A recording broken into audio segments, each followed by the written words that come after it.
உடல் சிதை மாற்றம் சொல்லுவாங்க, அதுல வளர்ச்சி அடைய அந்த பால்ன்றது அவ்வளோ புரோட்டீன் அந்த குழந்தைங்களுக்கு கொடுக்கும். அது நீங்க கொடுத்ததா இருக்கட்டுமே, கடவுள் இப்படி நிப்பாரு உங்க முன்னாடி.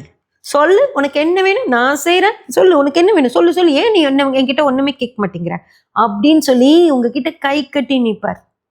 அவருக்கு அபிஷேகம் பண்றதை விட அந்த குழந்தைகளுக்கு பாலை, அவங்க குழந்தைங்க அந்த பாலை குடிச்சு வளரணும் அப்படின்னு நீங்க முடிவு பண்ணி செஞ்சீங்கன்னா கடவுள் இப்படி நிற்பார்.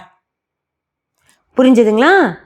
நான் திரும்பவும் சொல்றேன், செய்யறவங்களை பத்தி எனக்கு ஒரு பிரச்சனையும் இல்லை, நீங்க போய் தாராளமா செஞ்சுக்கோங்க, அதை பத்தி ஒரு பிரச்சனையும் இல்லை. செய்யாதவங்களை பத்தி பிரச்சனையே இல்லை, அவங்க பாட்டுக்கு அவங்க போயிட்டு இருக்காங்க.